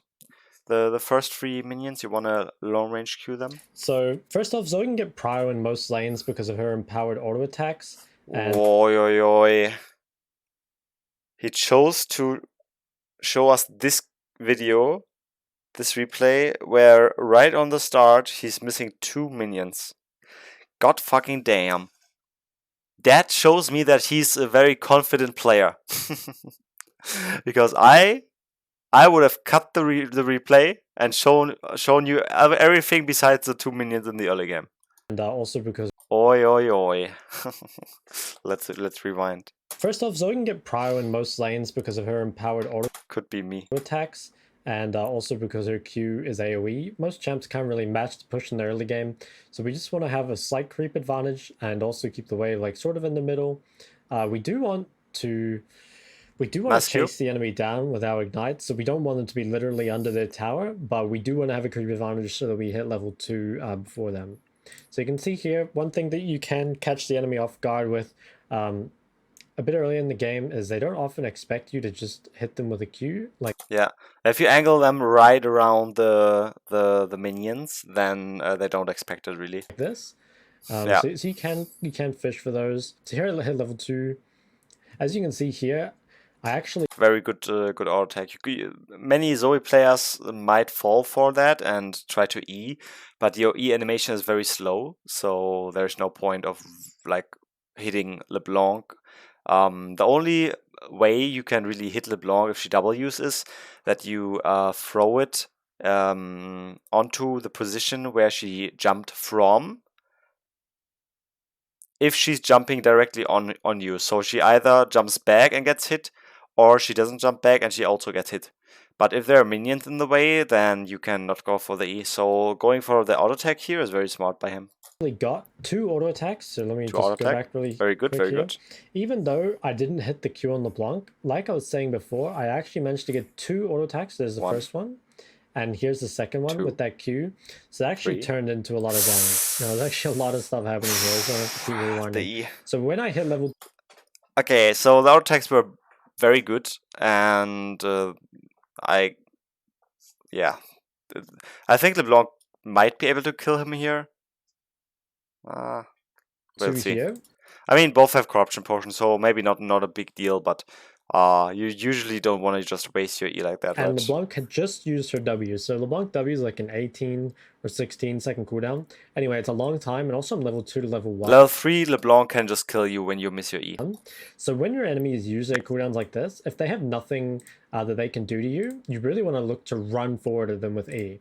That forces them to make a choice. Either she runs all the way back to her tower and she's like leaves all the creeps, or she runs into her creeps and then she just gets auto attacked. So here, I'm not afraid to just like ignite her, and even though it doesn't kill her, burns her flash, she loses basically all pressure over the lane, and that was just because I punished the cooldowns. I personally don't like this trait. You get her flash, but LeBlanc doesn't really need her flash, and also she has 3 corruption potion stacks, so she will be able to play the lane regardless. I would not have ignited. I think you would have, or he would have won the trade easily without ignite, and the ignite is very important for kill pressure, right? I usually just ignite when I have my W, so I can make sure that in case they flash away, I can flash behind them, kill them, and get out. Because as Zoe, you usually really want to have an advantage, a kill advantage in lane. You can also have a creep advantage, but you are able to get solo kills a lot on Zoe, and saving your ignite to actually kill enemies is probably better. Sometimes when I can't kill my enemy laner, I can also just go ahead and try to kill the enemy jungler at the skull crab, so having ignite is very important for that. Correctly. So you can see that this isn't really a champion where you're punishing their cooldowns with kind of like short trades. You know, you're not spamming the Syndra Q on them or the Oriana Q. You're actually looking to all in when they make a mistake with their cooldowns. So skipping forward a bit here, the lane is on my side now. And you'll see in a minute here, this is what I talk about where you're fishing with E. So he wants to go for this creep that's on low HP. I managed to get an E for, and I also managed to get a Q and an auto. That puts him on very low HP, so it's a nice little trade if you can look for those either when he is going to kill a creep or when a creep's just on low HP. So here we managed to kill the LeBlanc again. Another example of why the Zoe flash is so important. We wouldn't have been able to kill her if I didn't flash here with my Q. Why the Zoe flash is so important. We wouldn't have been able to kill her if I didn't flash here with my Pretty sure he didn't need to flash. Q. But because we did, we managed to pick up the kills. So you can see here and just. But it's nice to show the Q range and Q range extension, I guess. It's like, well, like 3 or 4 minutes of laning. There's like a lot of the stuff that I've talked about that But because the LeBlanc didn't have I didn't the W or nor flash here with my she was dead. She was charmed anyways. She's dead here, even if if Zoe's not flashing. But yeah, I guess to make sure and to show it, it's fine. But because we did, we managed to pick up the kills. So you can see here and just like, well, like 3 Usually it would be fine because you unlock your hex flash, right? 4 minutes of laning. There's like a lot of the stuff that I've talked about that I've already used to really great effect. That the blue minion. You can't let that in, man. With that title, you'll attract Lightning, Zoe there's, like, mains, and then of you the show stuff that how you just missed your cannon minion, or like the blue minion rather. about that I've already used Oi, to oi, really oi. great. Oh, I can't. Oi, oi, oi. One thing I really encourage is Once again, I'm just making fun. I do think that he's a very talented player and has a lot of knowledge, so I'm just poking a little bit of fun here. I don't want you guys to think that I would like disrespect him or so. I think he's great. is that whenever you pick up a spell off the floor, to try play really aggressively with it, generally the W summoners are really overpowered, Yeah. and you can just like take really stupid trades with them. I think Riot should make it there so they don't last as long. They last way too long, and the enemy has to play very safe, and it's very toxic, I think. So like, and that's coming from a Zoe one trick, so yeah. like here, even. But also what I love Riot to do is that you can actually see when your bubbles on the floor, the summoner spell shards, when they disappear. They should have like a color scale as a circle around them maybe which goes from maybe green to yellow to red, and red symbolizes that you have to pick it up in the next 5 seconds or so, something like that. Even though she has a creep advantage, I'm like really not scared of just like running at her because it's just so strong. Yeah. And even with their jungler here, I take basically no damage and I just get a free trade Yes, onto I them. mean, So every time Soraka. you pick up a W, unless it's one that's really useless, try figure out how you can play aggressively Oh, the with cannon? it. Normally you can just like take a really Nice. big trade or kind of like extend it all in, Yeah. and it'll work out pretty well. Okay, moving on to a different match. This is a match I played against another pro player in solo queue. Action is one of Zoe's harder matchups. So Yeah. when you're in a hard matchup like Action is just broken. this, you kind of want the wave to be slowly pushing to you. That way you can farm pretty easily, and you don't really have to like He's always losing the first overextend. losing the first minions, right? And this That Action way just missed his hook shot as well. you can farm pretty Why does he have E level 1 anyways? easily, and you don't really have to like What the fuck? What am I watching? I mean, I guess it's an A. overextend for CS. It's really Right. important in these hard matchups that you do keep up in CS, because Zoe is one of those champs that if she falls behind, she is very useless. Yeah, I think we will listen, or like we'll read this comment after, but I think it's an A. If you play properly, it is pretty hard to actually fall behind a Zoe, and you should always find a way to do damage. So here, Akshan uses his Q, and also there is a W on the ground. So because he's already used a cooldown, and I'm about to have this W here, and he's only about 70% HP, all this kind of combined signals me to be very, very aggressive. Yeah. I know that he... Yeah, and he pops the corruption potion as he's starting the trade. We're very good. He's definitely an all-in range here, and this is definitely the thing that people get wrong about Zoe. It's so easy to all-in people with Zoe. Basically, yeah, just like... He didn't even play it well, but he didn't have to because of the Everfrost and double summoner spells and the corruption potion also ticking. So yeah. If people... But this Akshan seems to be very bad. Use their cooldowns. If you have a W, to play very aggressively with those two things, and you should be able to pick up a lot of solo kills literally by just like running at your opponent. It does take some practice though, so don't be afraid to... But he said it's a pro player, right? That feels weird. Like in some games, eventually you'll get pretty good at it. So one trick that is insanely important on Zoe is that once you get your Lost Chapter, or if you're just about level 7, you'll be able to one-shot the back wave really easily. Especially after you're level 6, if you have some AP, you should be able to do it. But you want to one-shot this back wave so the enemy mid doesn't really have anywhere to stand. The reason is because like... Once you have the backline gone, you can look for east way easier. When you're looking to bubble someone, they kind of have to like play near their creeps in order to not get bubbled. But if you take out the back wave first, you'll see how difficult it is for the enemy mid to find somewhere to stand. So here, I take out the back wave. They weren't quite grouped up, so I couldn't get them all in one go. But you'll see here, if he wants to avoid the bubble, he either has to stand in these creeps. Okay, he's 5-1. There's no way this is a pro player, right? 5-1 in minute 11 against a pro player? Really? Whatever. It's just for educational purposes, I guess. Where he's like really far up, and he's like really risking a lot. Or because all these creeps are dead, he just has to walk all the way back to his tower. So every time a new wave comes, especially after you get Lost Chapter, use your Q on the back 3 creeps first, and it'll make it a lot easier for you to hit a bubble. So you can see at this point, there's not much he can do. He has nothing to hide behind. He can only really trade. Very good patience on the E. Another thing that's quite important here is that because you generally win extended trades as Zoe because you just have so much damage, you can afford to space out your trade and weave in as many auto attacks at once. So even against an auto attack based champion, I mean, I am kind of like far ahead of him here, but even against a champion that also wants sustained fights, I'm actually able to weave in a lot of auto attacks. I have time to like auto between every Q. I fit in autos after the E, and then eventually I just hit the E on him, and I'm able to kill him with autos after the E. By the way,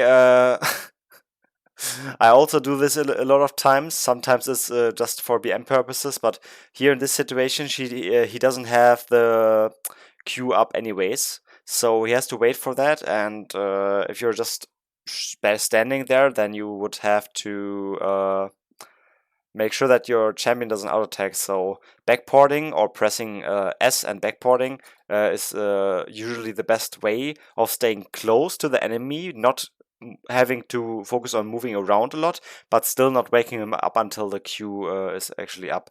So this BM is also very and actually very useful. then eventually I just hit You know, I don't know if you got what I'm trying to say. auto between every Q. I fit in autos after the E, and then eventually I just hit the E on him, and I'm able to kill him with my Q. So those are definitely the main things for Zoe laning. The keys really are that you punish the enemy cooldowns and you look for all ends pretty often. You really want to play aggressively when you have a W up. Pretty much any W spell will allow you to play really aggressively. And the lane will always revolve around you finding a way to hit E. So the better you get at like finding those opportunities, the stronger your lane will be on Zoe. Teamfighting Zoe can be a bit hard to teach because I feel like it's mainly It is a mechanics test. It's like how well you can use the abilities you pick up, as well as like how many skill shots you can hit. And also the positioning, finding the right angles and not getting caught, understanding the ranges of the enemy, and trying to find just the right angle or just the right position where you can hit them, but they can't hit you. But It's as if you were having a stick that is 2 meters long, and the enemy has a stick that is 1 meter and 90 centimeters long, and you have to stay just in the right range so you can poke them, but they can't fight back. my best advice for team fights would be to think about how you can like create pressure with your positioning, and also do it from like relative safety. So like positioning around walls, kind of like making sure you're hitting your abilities onto key targets, and also just try to use the abilities, like the items and spells that you pick up in fights really well. Like pay a lot of attention to that. If you just like spam them on cooldown, honestly, you will probably get decent use out of them. But if you can actually use them intelligently, you'll get a lot out of it. So you'll see here, this is an example of playing around the walls. Walls are really useful for Zoe because you can get really free poke without really taking anything back, and often you can kill.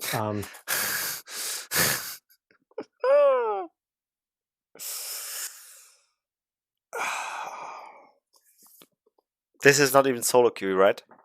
This is a competitive game where the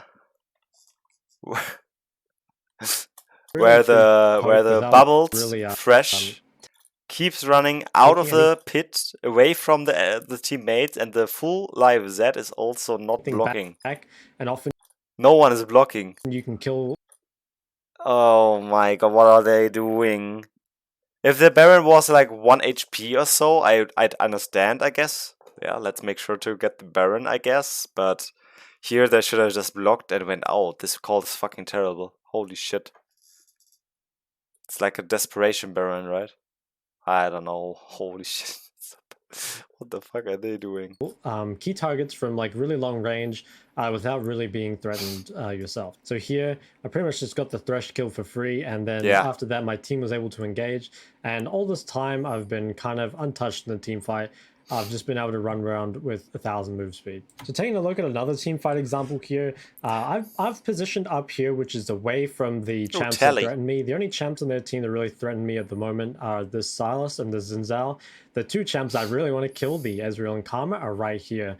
And if I do get in the trouble, so he's actually kind of maining Zoe, or not maining maybe, but it's in his repertoire. Yeah, he has a lot of knowledge. Of course, it's pretty basic knowledge, but yeah, I don't know. I wonder what he would say about my Hex Flash strategy. If you think, I think he would like it. Can't always flash over this wall. So right now I'm in like a really safe position, but I also have access to their carries. So you can see I get a really big chunk onto the Ezreal there, and then the rest of this fight I'm pretty much just like picking up summoners and running at them. And yeah, so you wanna. It's pretty difficult because you are not really a teamfight champion. You are a person that, or like a champion that would like to create an advantage for her team before the team fight happens and then clean up after the team fight happens. But in the team fight, where everybody's just all across the field, it's pretty hard for Zoe to actually do a lot because the timing of the spells is it's very hard, and sometimes in this team fight where everybody's just grouping, it's very hard to actually get the backline or attack the back line, and you'll not deal a lot of damage to the front line and stuff. So it's a bit weird. It's a bit weird. Usually in the team fights, I just sleep the front line to prevent them from getting on my back line, and I try to stay out of the fight for as long as possible. And once the whole situation clears up, then I re-engage and try to get stuff done with the summoner spells laying around. Yeah. And then I managed to get a nice Q flash extend onto the Silas at the end. Very nice. Here's another team fight where it plays out a bit slower. I make sure to position kind of like back around these rocks and these walls here. The reason is I can extend my E through them. I can ult over them without being easily engaged on. So again, it kind of gives me a nice position to poke from without really being able to be engaged on. So you can see like during this fight, unfortunately, I don't have access to their like main carries, which are this Lilia and Kai'Sa. What I mean? But in this case, I was able to deal quite a lot of damage to their engaging frontliners just by remaining pretty safe. I think one thing that's quite important, and maybe the difference you'll see between a lot of bad Zoes and good Zoes, is I've managed to deal a ton of damage this fight, and I've taken no damage whatsoever. I see a lot of Zoes like ult in at the wrong time, and that was definitely something I remember when learning Zoe. I'd often R forward and immediately die for it. But yeah, your health bar is not really a resource. You should always act. You're a glass cannon, really. Even if you're full life, you have one misstep and you can just get killed. You can one-shot people, but they can one-shot you back if you misplay. So it's like, it's very scary maybe, but also very fun. But if you think about how to kind of like position intelligently, it'll be a lot easier for you to stay alive during fight. So let's take a look at a couple random skirmishes in solo queue. I actually cannot express how important it is to use your W. Femboy Yorick. Okay. Sure, I guess. Really well. It's actually probably the most important part of Zoe's kit. Blue, and also probably the least skillful, so it's something that you can get good at really quick. So because here I have Ghost and I have Ignite, this means I have a ton of extra movement speed that I can play with, and even though these guys are full HP, I have like a huge amount of outplay potential here. Yeah, so all I really do here is I activate my 1000 move speed ability. And now he kills the Zillion, and then because Zillion will ult the Vayne, right? And I can just like run past them. It's actually so important that you use your W well. Some other times where Zoe can be really effective is when you're like controlling vision, either around a neutral objective or just around the jungle. Zoe really excels at poking people and chunking them out when they get too far. So you can see here, I'm playing around the Baron pit. We've got a lot. I wonder why he doesn't tell people that you can get vision even if you don't jump over the wall. Because that is like an in-depth, advanced trick that should be very useful. I'm 100% certain he knows, because, I mean, he knows. But I wonder why he doesn't tell the people. A lot of vision, and I see Aatrox coming up on this ward here. He just used his dash, so even if we can't end up killing the Aatrox, oftentimes when people walk into like this, even if they don't die, they're pretty much as good as dead anyway. I actually do manage to catch and kill this guy. If they don't die, if we can't end up killing, see Aatrox coming up on this ward here. He just used his dash, so even if we can't end up killing the Aatrox, oftentimes when people... Yeah, I don't like this. I don't like the way he uses his R here. Usually, you should try not to R if you don't think there might be danger in that area, because here, if he doesn't R, he can just walk and the Q will still connect. And then he'll be able to just R on this flash, pick it up, and use it immediately to follow the Aatrox. You're losing. You cannot really chase anymore most of the time. Once you R'd, you usually just R either if you kill them anyways, or if you don't want to chase afterwards. But yeah, here he just used his dash. Here, once he hits this E, he can Q. Right now. So, a Even bit earlier next if we time, can't and then he can just walk up. He's already in Q range here. There's no reason for him to ult here. Oftentimes when people walk into Very like bad. this, even if they don't die, they're pretty much as good as dead anyway. You know? And now here he could have just ulted over, taken the flash forward, and then short Q to kill him. Or ult over, ult back, flash over, QQ. I actually do manage to catch and kill this guy.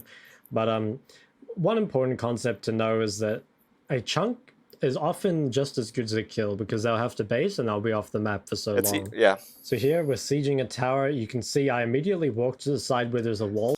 By the way, in hindsight, I'm just saying this so you know what the right play would have been. But of course, if you're in game, you'll do a lot of mistakes. And in hindsight, you'll always be able to say, yeah, this is, you could have done this better and this better and this better. It doesn't mean that I would have necessarily played that better. It might have been the case that I also misplayed there in the situation. I don't know if you're like stressed and you maybe, yeah, you're in a tunnel vision and you don't really know if there's danger in the area or whatever. And he's probably better Zoe player than I am, but I just wanted to still spot the mistake that I think that I saw, or the thing that you could have done differently, maybe. Where I can poke from relative safety. I just don't want you guys to think that I try to say that he's not a good player. Okay. And I can just like repeatedly hit them here, and there's not really that much damage they can respond with. You can just like repeatedly hit. Yeah, the way he uses his jump here is not ideal as well. You should try to use the ult last second, but he uses it a bit early here, which means that the enemies see him ult over before the shot even comes, the pedal star. And I can just like, he could have waited like maybe a quarter second or so, and then he would ult over with the pedal star. Now he ults over and the pedal star is not even there yet, so the enemies actually have time to react if they were a bit better. There's not really that much damage they can respond with. But you should not always do these combos where you ult last second. You can also ult over and then Q in a way that the Q comes once you're gone, because they'll think that you didn't even throw a pellet star in the first place, and then they might walk back in the zone and you can catch them with the pedal star. You can see by playing in this area, I'm really safe. I get tons of poke for free, and if you do manage to make picks, then it really opens up the game for your team. Poke for free, and if you do manage to make picks, yeah, this flash, for example, is also pretty early. You wanna flash in last second. Get tons of poke for free, and if you do manage to make, you wanna flash now. It's pretty close, I'd say. So it's not very easy for me to say what exactly I mean, but here he flashed in a way that the Lux could have seen that and reacted.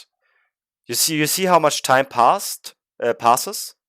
You can flash now, where the pedal star is actually almost hitting her already. And it would still connect. Game for your team. So yeah, there's not much I have. It's minor things that take the reaction time of the enemies. Of the enemy. I had to go over for teamfights in Zoe. I feel like teamfights in Zoe are very unique. It's hard to like describe them all as like fitting into one style, but definitely you'll have to play a lot of games in order to know what you're doing and where you have to be and stuff like that. You can't really tell people, or it would take a long time. Probably, I'd say always before playing yourself, go watch a guide and then maybe go watch a gameplay of someone who can play Zoe, and just look what they are doing and try to copy paste that. And then once you understood what they do, you can try to invent stuff, such as the Hack Slash Zoe that I invented. I I didn't. I played Zoe since the release, but I just came up later with the Hex Flash idea. I first I learned Zoe, and then I thought to myself, okay, look, but Hex Flash might be a good rune on her. So always try to take it slow, one step after the others, after the other. Try to learn the basics and then the advanced stuff. Definitely the most important things to keep in mind are positioning somewhere where you can poke from relative safety, and if possible, hitting that poke onto useful targets. And also thinking about how you can create the most pressure with the items you pick up from your W. If you can do these things, it'll bring your team fighting as Zoe up to another level. Another really important thing is to play around vision, especially when the enemy team is like trying to come into your vision. That's like basically the best time to be a Zoe, where they're just coming in and taking poke for free. So try and make sure you can get yourself in those situations. For the matchup tier list, like always, I'll link my modifier guide in the description that'll have detailed ways to play each. Very hard. Zed and Irelia. Okay. I'd say the hardest matchups are probably Yone, Fizz,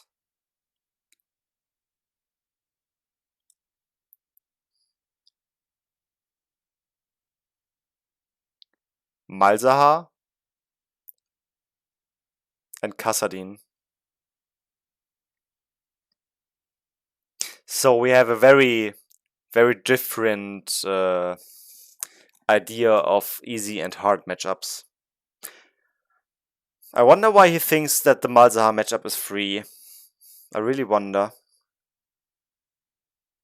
It's free scaling, I guess, but it's not free in a sense of that you can kill him easily. Anyways, I think this sums up the review. I'll read this comment. Hey guys, at the time of making this, I definitely undervalued Shadow Flame. True.